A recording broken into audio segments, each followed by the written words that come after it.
Olá, meus queridos, eu espero que vocês estejam com saudades.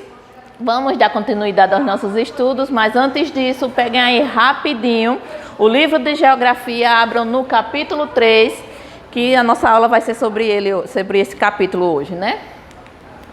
A população no Brasil. Há diferentes maneiras de se estudar a população do Brasil. Não apenas a quantidade que existe, mas também a distribuição pelo território. E para facilitar isso, a gente faz o quê? O Instituto responsável faz o quê? Ele forma grupos de pessoas que sejam declaradas do gênero masculino, gênero feminino, cor de pele, classe social. Isso tudo é para facilitar a contagem. Eu trouxe aqui a representação do mapa do Brasil para vocês verem como é diversificado o nosso país, não é? E quantos são os brasileiros? Como será que eles sabem a quantidade exata de brasileiros que tem aqui no país, né? No Brasil, claro. Quando é que eles sabem? Tem um órgão que é responsável por fazer essa contagem, que nada mais é do que o IBGE, o Instituto Brasileiro de Geografia e Estatística. Como é que ele faz essa contagem? A contagem é feita a partir de censo demográfico e de projeções. O censo demográfico nada mais é do que uma entrevista que é feita porta a porta. A pessoa não precisa sair de casa, eles vão até a sua casa e lá eles fazem uma entrevista, perguntam assim, quantidade de pessoas que tem na família, a média da renda da família, quantos cômodos. São perguntas que isso vão ajudar a fazer com que o governo saiba onde vai investir. Se vai investir mais na educação, porque o número de crianças é maior, se vai investir mais na saúde, se vai investir mais, fazer investimentos melhores para os idosos. É com esse censo que eles descobrem isso, viu?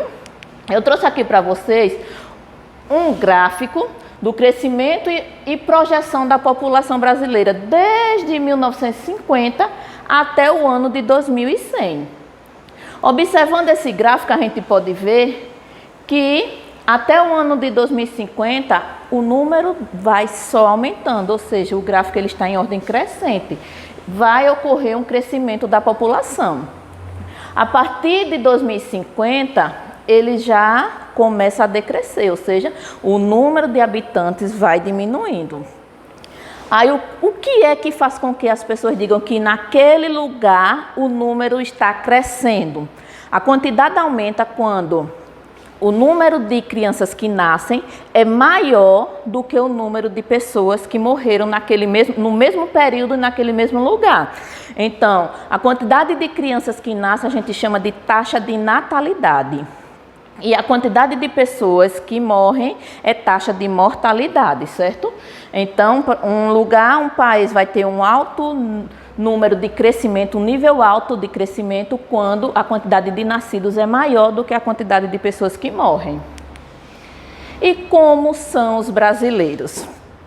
Existem umas maneiras de facilitar a denominação, de tornar mais fácil você fazer a contagem dos brasileiros. Uma das formas é você classificar em gênero e idade. E para isso eles usam a pirâmide etária. Eu trouxe um exemplo para vocês aqui da pirâmide etária de 1950. Essa parte azul está representando as pessoas do sexo masculino, a parte rosa do sexo feminino. Aqui eu tenho as idades das pessoas e observando aqui vocês podem ver que em 1950 a quantidade de pessoas de 0 a 4 anos, as crianças, os jovens, ele é só dividido em jovens, adultos e idosos, certo?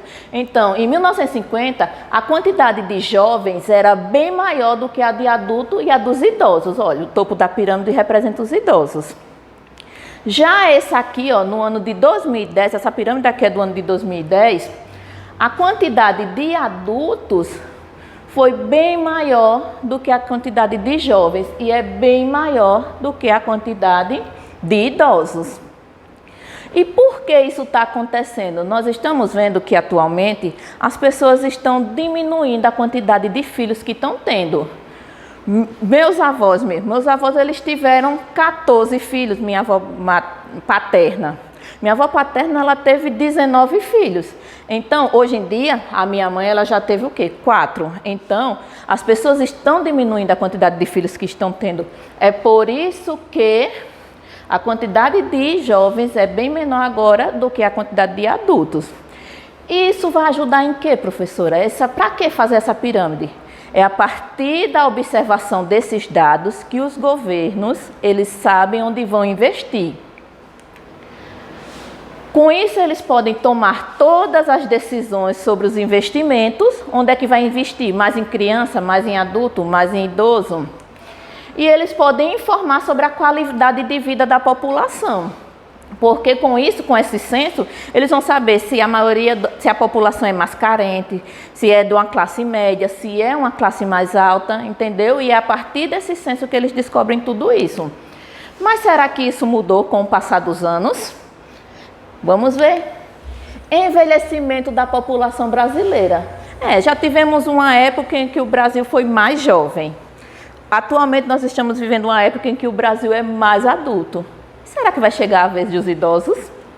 Eu trouxe uma pirâmide etária também aqui para vocês. Só que aqui essa pirâmide só representa a parte dos idosos, viu? É de 40 até 100 anos ou mais.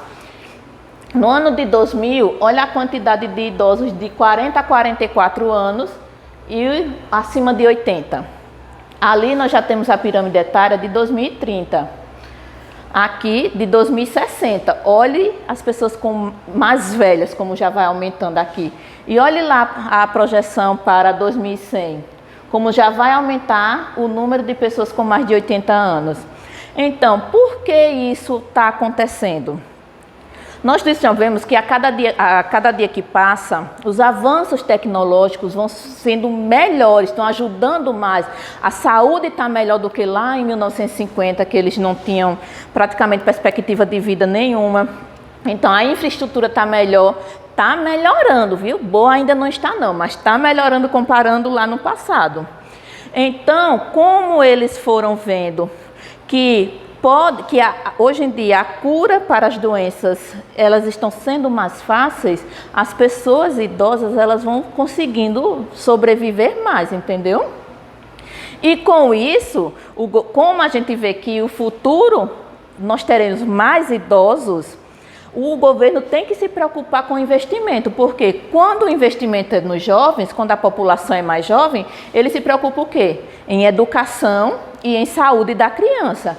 Já como a população de idosos vai aumentar, população idosa, o investimento tem que ser na aposentadoria e na saúde do idoso, que nós sabemos também que com o passar do tempo, quanto mais você vai ficando velho, mais idoso, você vai se tornando uma pessoa dependente. Você depende das pessoas para se locomover, você depende das pessoas para comer. Então o governo tem que pensar em medidas que ajudem essa população para elas terem uma vida mais ativa. E agora, vocês vão dar uma pausa. Pausem mesmo, viu? Eu quero as atividades respondidas. Atividade das páginas 123 e 127, viu? Pausa e só dá o play de novo quando tiver com essas atividades prontas, viu? Preste atenção, quinto ano.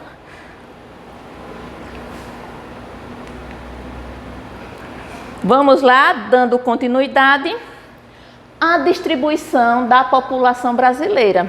Será que a população aqui do Brasil ela é distribuída igualmente em cada região? Será que lá na região norte tem a mesma quantidade de pessoas que tem no sudeste, que tem no sul, no nordeste? Será que é igual? Nós sabemos que não, né? Eu trouxe um mapa aqui para representar, esses pontos vermelhos que vocês estão vendo em todo o mapa, é a distribuição da população aqui. Vocês podem ver que o número maior de pessoas é aqui no litoral. Mas por que será? Uma das hipóteses levantadas é que quando o Brasil começou a ser colonizado lá no passado, a partir do momento que ele foi descoberto, ele foi colonizado pelo litoral. O que foi descoberto primeiro foi o litoral. Então começou a fazer construções de casas, de moradias, a explorar o território pelo litoral. Com o passar do tempo foi que eles foram foram adentrando aqui no interior do país. Então, a concentração de pessoas é mais no litoral do que no interior. Nós vemos algumas concentrações aqui no interior que geralmente são nas capitais. Okay? As capitais de cada estado desse é onde concentra um número maior por ser um lugar que tem um maior número de empregos, de desenvolvimento e sobrevivência.